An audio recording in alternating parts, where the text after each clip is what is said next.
नमस्कार आप सभी को। आशा है आप लोग आनंद पूर्वक होंगे और परिश्रम से पढ़ते हुए आगे भी बढ़ रहे होंगे। मेरे संस्कृत क्लास में डीजी यूट्यूब चैनल को देखने वाले सभी बच्चों को मेरी अनंत शुभकामनाएं, क्योंकि बहुत जल्दी उनकी बोर्ड की परीक्षाएं आरंभ होने वाली हैं। आखिरकार इंतजार की घड़ियां खत्म हो रही हैं। इतना लंबा समय तो भाई कभी भी बच्चों को पढ़ने के लिए नहीं मिला। इसीलिए तो ये संस्कृत क्लास में डीजी आज आपके लिए देखिए क्या लेकर आया है। देखा, आज ये वह वीडियो है जिसकी बच्चों की बहुत डिमांड थी। भाई 10th में बच्चे पढ़ते हैं लेकिन फिर भी कंफ्यूज हो रहे हैं कि शब्दों के लिंग कैसे पहचाने, कौन से शब्द पुल्लिंग कौन से स्त्रीलिंग, कैसे पता चलेगा पुल्लिंग है कि स्त्रीलिंग है कि नपुंसकलिंग है। तो आज ये समस्या आपकी हमेशा के लिए हल हो जाने वाली है। पुल्लिंग, स्त्रीलिंग और नपुंसकलिंग शब्दों का आज रहस्य आपके सामने बिल्कुल खुल जाने वाला है। और किसकी मदद से? संस्कृत क्लास में डीजी की मदद से। तो भाई अगर अभी तक आपने सब्सक्राइब नहीं किया है तो इस यूट्यूब चैनल को सब्सक्राइब कर लीजिए, शेयर कीजिए अपने साथियों के साथ। विद्या बांटने से बढ़ती है। हाँ, तो भाई शब्दों के लिंग कैसे पहचाने? बच्चे हमेशा पूछते मैम शब्दों के लिंग कैसे पहचाने? तो भाई उत्तर इसी में छिपा हुआ है। संस्कृत में शब्दों के लिंग होते हैं, वर्ड्स के। ये नहीं दिखते हैं कि वो नॉन लिविंग है कि लिविंग थिंग है। संस्कृत में 3 लिंग होते हैं, पुल्लिंग, स्त्रीलिंग और नपुंसकलिंग। इंग्लिश में भी मैस्कुलाइन, फेमिनाइन और न्यूट्रल जेंडर। और हिंदी में पुल्लिंग और स्त्रीलिंग। नपुंसकलिंग के बारे में ज्यादा गौर नहीं करते। पुल्लिंग स्त्रीलिंग चलता है भाई, लेकिन संस्कृत में 3 लिंग होते हैं और वो शब्दों के होते हैं। ध्यान देना, ये पहली बात याद रखो, पहला पॉइंट, कि संस्कृत में शब्दों के लिंग होते हैं। फिर आगे क्या होता है वो भी देखा जाए। आगे क्या होता है? संस्कृत में हम शब्दों को अंत से पहचानते हैं कि उनके अंत में कौन सा अक्षर आ रहा है। अगर शब्द अ एंडिंग है तो वो अकारांत शब्द कहलाते हैं, जैसे अ से अंत हो रहे हो। अगर वो उ से एंड हो रहे हो तो उकारांत कहलाते हैं, और अगर ई से एंड हो रहे हो तो वो इकारांत कहलाते हैं। हम सबसे पहले बात करेंगे पुल्लिंग शब्दों की। पुल्लिंग शब्द या तो अकारांत होते हैं या उकारांत होते हैं या फिर इकारांत होते हैं। ठीक, अब देखो यहां मैंने वो सारे शब्द लिखे हैं जो आपके काम के हैं। 100% इन्हीं शब्दों से पूरी 10th क्लास हो जाएगी, इसलिए आप इनकी एक लिस्ट बना के अपनी स्टडी टेबल के पास जरूर लगा के रखिएगा। अकारांत शब्द: बालक, नर, नर माने आदमी, जन आदमी, छात्र, शिक्षक, अध्यापक, सूर्य, चंद्र, ये सब पुल्लिंग है, देवता मानते हैं इनको। नक्षत्र, तारे, सिंह, सारे पशु, सिंह, गज, वानर, अश्व, कच्छप, सारे पशु, शशक, है ना, मृग, मृग नहीं लिखा है, नहीं लिखा है, मृग भी लिखा है आगे। फिर बादल, मेघ पुल्लिंग शब्द है। वृक्ष पुल्लिंग है, वृक्ष को देवता माना जाता है, पेड़ ग्रो करता है, वह पुल्लिंग होता है। पक्षियों के नाम: मयूर, पिक, बक भी इसी में आएगा, सारस, है ना, हंस। फिर जितने काम करने वाले लोग: कृषक, स्वर्णकार, सुनार, रजक, धोबी, कुंभकार, कुम्हार जो मिट्टी के बर्तन बनाता है, चिकित्सक, गायक, पाठक, नायक, सारे शब्द पुल्लिंग है। मृग आ गया याद, यहाँ लिख दिया है। विद्यालय पुल्लिंग है, बच्चे विद्यालय को नपुंसकलिंग समझते हैं, विद्यालय शब्द पुल्लिंग है क्योंकि संस्कृत में शब्दों के लिंग होते हैं, विद्यालय पुल्लिंग है।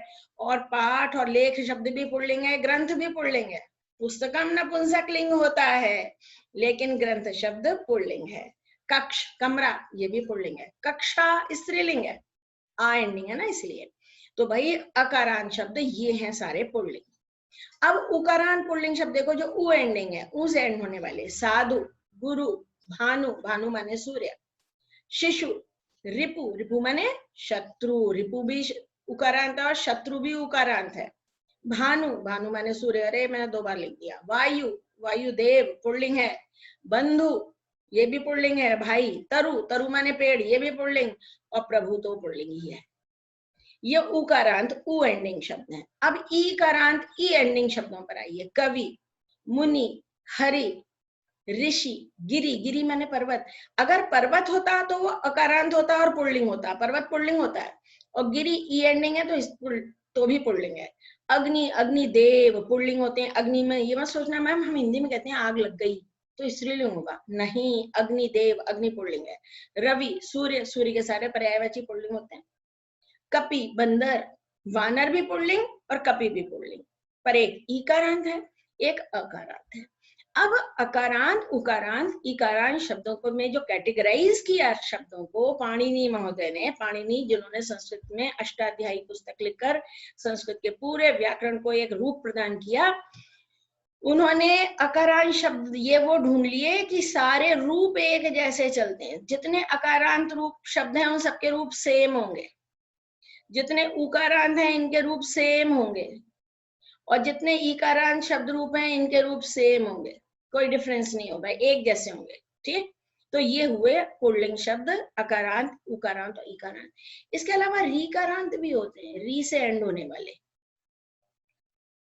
पितृ, शायद आगे मैंने समझाए भी हुए हैं, पितृ और भ्रातृ ये दो ही तुम्हारे काम में आते हैं, पिता और भाई।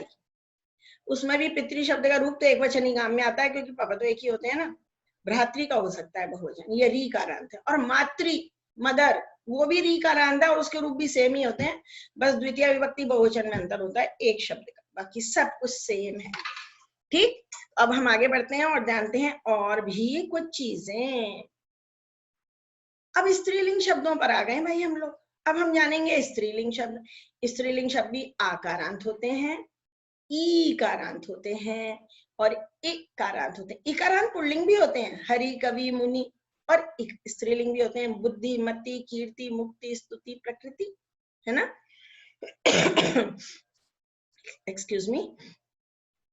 तो ये है स्त्रीलिंग शब्द आकारांत, जो आ से एंड होते हैं। मेरा नाम है ना आराधना, मेरे स्टूडेंट्स हैं बहुत सारे, इनके नाम है निशा, है ना, मोहिता, ये नाम सारे स्त्रीलिंग हैं, आ एंडिंग। सरला, विभा, निशा, ये सारे शब्द है ना, सब स्त्रीलिंग होते हैं। कनिका, आकारांत, आ से एंड होने वाले, लता, कन्या, बालिका, शाखा, शाखा माने पेड़ की डाली, पाठशाला, महिला, विद्यालय है तो पुल्लिंग, पाठशाला है तो स्त्रीलिंग, महिला, माला, गले की माला, गंगा, यमुना, नर्मदा, सब, विद्या, अध्यापिका, शिक्षिका, चिकित्सिका, मक्षिका, मक्खी, कोकिला, पिका, इस प्रकार, नौका, मूषिका, चूहिया, अजा, बकरी, वर्तिका, बतख, चटका, चिड़िया, कलिका, फूल की कली, बट, वृद्धा, बूढ़ी, ये सारे शब्द स्त्रीलिंग होते हैं भाई। अज है तो पुल्लिंग, अजा है तो स्त्रीलिंग, क्योंकि आ एंडिंग हो गया। और इन सारे रूप ये सारे लता के समान चलते हैं। अब आइए ई कारांत, जो बड़ी ई से एंड हो रहे हैं, नदी, पृथ्वी, भगिनी, भगिनी माने बहन, पहले छोटी आती है फिर बड़ी, दासी, नगरी, नारी, पत्नी, पुत्री, देवी, जननी, जननी माने माँ, और रजनी, रजनी माने रात। यही शब्द हैं बस जो अकारांत, इस पर ईकारांत तुम्हारे काम आएंगे अनुवाद में या वाक्य संशोधन में या कहीं पर भी। ठीक है, इसके आगे जरूरत नहीं पड़ने वाली है। इतने सालों से देख रहे हैं ना, बहुत साल हो गए ना पढ़ाते हुए मुझको, मैं बताती हूँ हमेशा, 36 ईयर्स हो गए संस्कृत पढ़ाते हुए, यही शब्द काम में आते हैं। अब ह्रस्व ई से एंड होने वाले, बुद्धि, मति, बुद्धि और मति पर्यायवाची हैं। कीर्ति मतलब यश, यश है तो पुल्लिंग, कीर्ति है तो स्त्रीलिंग। मुक्ति मतलब मोक्ष, छुटकारा, मोक्ष है तो पुल्लिंग, मुक्ति है तो स्त्रीलिंग। स्तुति, प्रार्थना, प्रार्थना आ एंडिंग है तो भी स्त्रीलिंग, स्तुति भी स्त्रीलिंग। लेकिन ये ई एंडिंग है। और प्रकृति, ये शब्द बहुत काम आता है क्योंकि आपका चैप्टर है प्रकृति शोभा, तो ये स्त्रीलिंग शब्द हो गए इतने। इसके अलावा मैंने आपको बता दिया रीकारांत, मातृ भी स्त्रीलिंग होता है। इनकी लिस्ट बनाओ और अपने कमरे में टेबल के पास, रीडिंग टेबल के पास लगाओ। अब नपुंसकलिंग शब्दों की तो हमने बात ही नहीं करी, वो कैसे छोड़ दिए। नपुंसकलिंग शब्द भाई आपके कोर्स में अकारांत हैं, इकारांत और उकारांत बस दो हैं, वारी और मधु। वारी और मधु दो ही शब्द हैं जो आपके काम आते हैं। वारी ईकारांत है पुल्लिंग, नपुंसकलिंग, वारी माने जल, और मधु माने शहद, ये उकारांत है, ये भी नपुंसकलिंग है। वो 20 साल कोर्स से हटा दिए गए, शायद ही कहीं आपके काम आएंगे लास्ट ईयर तक। हे, अब अ एंडिंग नपुंसकलिंग शब्द देखो, हल, गृह घर, पुस्तक, चक्र पहिया, नेत्र, पत्र, विमान हवाई जहाज। इस पत्र का मतलब लेटर भी हो सकता है, इस पत्र का मतलब पत्ता भी हो सकता है, दोनों नपुंसकलिंग। कंदुक बॉल, पाद कंदुक वो भी नपुंसकलिंग है ना। कमल, फूलों के नाम नपुंसकलिंगी होते हैं सारे। मित्र, फ्रेंड, मित्र नपुंसकलिंग होता है बेटा। चक्र, अरे ये 2 बार आ गया। विमान भी 2 बार आ गया। कारयान, बस यान, रेल यान, सारे यान नपुंसकलिंग। कारयान, रेल यान, बस यान, ट्रक यान, मेट्रो यान। नीड बने घोंसला, नपुंसकलिंग। उपवन, उद्यान, दोनों नपुंसकलिंग। लेकिन अगर होता वाटिका तो वाटिका स्त्रीलिंग होता, क्योंकि आ एंडिंग है। वस्त्र, नपुंसकलिंग। संगणक यंत्र, कंप्यूटर, नपुंसकलिंग। जितने भी यंत्र होंगे ना, सब नपुंसकलिंग होंगे। नारी, अब फलों के नाम, नारिकेल, कदली फल, सेब फल, आम्र फल, सब नपुंसकलिंग। छत्र, छाता, ये भी नपुंसकलिंग। ओ एंडिंग है और नपुंसकलिंग। ठीक। वारी माने पानी, मधु माने शहद, ये दोनों शब्द भी नपुंसकलिंग है, लेकिन आपके काम आने वाले नहीं है इस साल। तो ये हुए भाई नपुंसकलिंग शब्द। इनको भी लिस्ट में ऐड करो और कमरे में सजा लो। अब आगे हलंत शब्द, ये बच्चों के लिए अभी बहुत नया है, या नया नहीं है तो कोर्स में तो हमेशा होता है, लेकिन शायद रूप उन्होंने ढंग से नहीं सीखे हैं। देखिए ये तो मैंने लिख दिया, रीकारान पुल्लिंग शब्द है ना, ये लिख दिया ना मैंने, रीकारान पुल्लिंग शब्द, पितृ और भ्रातृ, और स्त्रीलिंग होता है मातृ। अब मैं अभी ये पुल्लिंग शब्द है और हलन शब्द भी ये पुल्लिंग है, साथ साथ आज इनको याद कैसे करना है वो भी सिखा देती हूँ आपको। पितृ को कहते हैं पापा, है ना। एक कहावत है ना, कोई दर्द होता है, कुछ होता है, हम चिल्लाते हैं बाप रे बाप, चिल्लाते हैं बाप रे, है ना। तो पितृ शब्द के रूप ऐसे याद करो। मूल शब्द है पितृ, पहला शब्द तो होता है पिता, प्रथमा विभक्ति एकवचन पिता। आ रम रा रे, हाय बाप रे, आरम रारे, उहु उहुरी अह, उहु उहुरी अह, पापा ने प्यार कर लिया, जरा चैन पड़ गया। उहु उहुरी अह, पहले तो हम चिल्लाए पापा रे, तो बारम रारे, ऐसे। पिता, यह प्रथमा है, पिता, पितरम, पित्रा, पित्रे, पितुहु, पितुहु, पितरी, हे पिता, ऐसे याद कर लो, एक वचन ही काम आएगा। भ्रातृ है तो भ्राता, भ्रातरम, भ्रात्रा, भ्रात्रे, भातृ, भ्रातु, भ्रातरी, हे भ्राता। अगर माँ है तो माता, मातरम, मात्रा, मात्रे, मातुहु, मातुहु, मातरी, हे माता। ऊपर से नीचे याद करना ज्यादा लॉजिकल है, क्योंकि प्रयोग में बहुत आसानी होती है। गच्छत, गच्छत का मतलब जाता हुआ। देखो ये हलंत शब्द है, क्यों, क्योंकि इनके अंत में हलंत आ रहा है, इसलिए ये हलंत है। गच्छत माने जाता हुआ, ये विशेषण है। भवत माने आप, भवत का मतलब होता है आप, स्त्रीलिंग में होता है भवती, उसके रूप नदी की तरह चलते हैं, और ये भवत गच्छत की तरह चलते हैं। राजन, राजा, विद्वस, विद्वान, विद्वान, आत्मन, अपने आप को। इन सब हलन शब्दों के रूप एक जैसे होते हैं। कैसे होते हैं, हम प्रत्यय याद कर लेते हैं। एक बार प्रत्यय देख लिया जाए कि इनके प्रत्यय कैसे होते हैं। प्रत्यय, अगर गच्छत शब्द देखा जाए, अगर हम गच्छत शब्द देखते हैं तो वह इस प्रकार चलेंगे। ये बात मगर आपको ध्यान रखनी पड़ेगी कि गच्छत, भवत, राजन, विद्वस, आत्मन, ये तो हैं ही, इनके जैसे अन्य भी कई शब्द होते हैं जिनके रूप इसी प्रकार हम चला सकते हैं, अगर हमको प्रत्यय याद हो तो। अब जैसे गच्छत शब्द है, इसके प्रत्यय होंगे एक वचन के, नंतम ताते, नंतम ताते।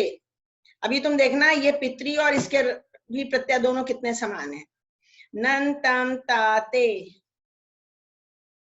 तह तह तीन, तह तह तीन। प्रथमा हुआ गच्छन, गच्छन्तम, गच्छता, गच्छते, गच्छतः, गच्छतः, गच्छति, हे गच्छन। अगर ये होता भवत शब्द तो भी यही होता बेटे, देखो भवान, भवंतम, भवता, भवते, भवतः, भवतः, भवति, और संबोधन होता नहीं। क्यों, क्योंकि सर्वनाम शब्दों में तो होता ही नहीं ना संबोधन। अगर ये राजन शब्द होता, राजन, तो इसके प्रत्यय होते आनम ज्ञागे, आ से बनता राजा, आनम ज्ञागे, ग्यह ग्यह गीन, आनम ज्ञागे। देखो यहाँ ताते, यहाँ ज्ञागे, यहाँ तह तह, यहाँ ग्यह ग्यह, यहाँ पर घी, रागी, हे राजन, ऐसे। अगर ये होता विद्वत शब्द, अब तो आप समझ चुके हैं, अब तक आप समझ चुके हैं कि मैं क्या बताना चाह रही हूँ, कैसे बताना चाह रही हूँ, है ना? समझ गए ना? तो ये क्या बनेगा? नन सम विद्वान, पहला शब्द होता है विद्वान, नन सम विद्वान सम। शाशे, यहाँ ज्ञागे, यहाँ शाशे, यह ग्यह, शह शह। शीन, कैसे? विद्वान, विद्वान सम, विदुषा, विदुषे, विदुषः, विदुषः, विदुषी, हे विद्वान, ऐसे। और अगर आत्मन शब्द होता तो भी आत्मा, आत्मानम, आत्मना, आत्मने, आत्मनः, आत्मनः, आत्मनि, हे आत्मन, है कि नहीं? सारे हलन शब्द मिलते जुलते। एक वचन के तो याद करो, तुम देखोगे द्विवचन तो वैसे ही कॉमन होती है, सेम सब में, औ औ, फिर 3 बार भ्याम भ्याम भ्याम, फिर यो।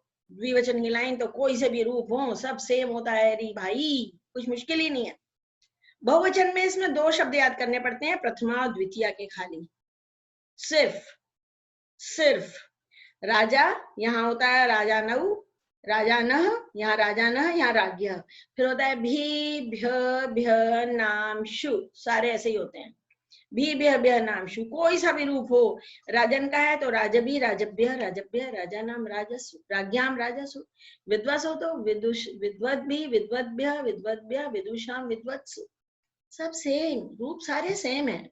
ये इस तरह के 7 प्रत्यय याद कराती हूँ मैं, एक जन शब्द के, एक लता का, एक मुनि का, एक साधु का, एक नदी का, और ये हलन शब्दों के 2, बस 7 तरह के प्रत्यय याद करो, पूरे रूप याद हो जाते हैं। मैंने अलग से एक प्लेलिस्ट बनाई हुई है जिसमें बताया गया है कि कैसे शब्द रूप याद किए जाएं। वहां कोई ट्रिक मिलेगी, उसे फॉलो कीजिए, कोशिश कीजिए सीखने की, अभ्यास में लाइए और आपका काम बहुत सरल हो जाने वाला है। ठीक, तो भाई इस वीडियो में आपको मैंने बताया कि पुल्लिंग, स्त्रीलिंग और नपुंसकलिंग शब्द कैसे पहचाने जाएंगे। जितने शब्द मैंने बताया अगर उनको भी कैटेगराइज करके याद कर लोगे तो सारी समस्या का हल निकल गया। और भाई बहुत सारे बच्चे मुझको मैसेज करते हैं, क्योंकि मेरा व्हाट्सएप नंबर डिस्क्रिप्शन बॉक्स में गिवन होता है, इसलिए वो मुझसे मैसेज करते हैं, क्वेश्चन पूछते हैं। लेकिन भाई एक सामान्य शिष्टाचार की बात है, पहले आप अपना परिचय तो दीजिए, सीधे थोड़ी 4 पेज की फोटो भेज दी, इमेज, आंसर बता दो मैम, ये तो अच्छा नहीं लगता भाई। कोई शिष्टाचार भी तो चीज होती है ना। पहले अपना नाम बताइए, कहाँ से हैं, किस स्कूल में पढ़ते हैं, कौन सी क्लास में पढ़ते हैं, और फिर मैम आपके पास जब समय हो तो मेरा एक पेज चेक कर दीजिएगा, और मैक्सिमम बेटा 5-7 लाइन भेजो। मेरे पास बहुत बच्चों के क्वेश्चन आते हैं, मैं कोशिश करती हूँ कि 24 आवर्स के अंदर सबको जवाब दे दिए जाए, लेकिन उन्हीं बच्चों का जवाब देती हूँ जो अपना परिचय देकर शिष्टाचार के साथ बात करते हैं, क्योंकि आपको यह भी सीखना चाहिए, है ना। संस्कृत पढ़ने वाले बच्चे बहुत सुसंस्कृत होते हैं भाई। और वैसे तो प्लेलिस्ट ढूंढना कोई मुश्किल काम नहीं है, आप 9th में पढ़ते हैं तो भी 9th क्लास की ये प्लेलिस्ट अलग बनी हुई है भाई, समझे। ऐसे ही 10th क्लास की प्लेलिस्ट 2021 के लिए अलग बनी हुई है, जिसमें आपके काम के सारे वीडियोस मिल जाएंगे, जो चाहे सारे चैप्टर, पूरी व्याकरण।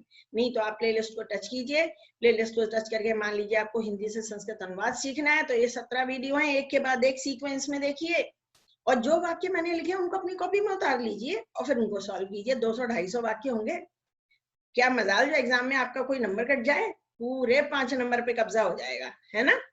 कैसी रही भाई, बढ़िया रही।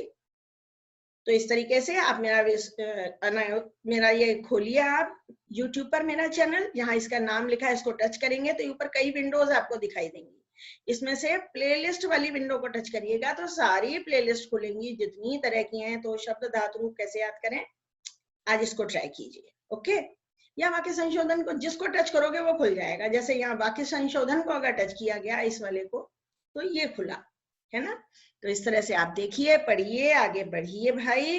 परीक्षा में सफलता के लिए परिश्रम आवश्यक है, बड़ों का आशीर्वाद, देवी सरस्वती की कृपा, सब मिलजुल कर आपको आगे बढ़ाएगा। तो बस आप आगे बढ़ते रहिए, पढ़ते रहिए, और सब्सक्राइब कर लीजिए मेरे YouTube चैनल को, अपने साथियों के साथ शेयर कीजिए। कोई प्रश्न है तो अवश्य मुझे भेजिए, लेकिन जरा शिष्टाचार के साथ में।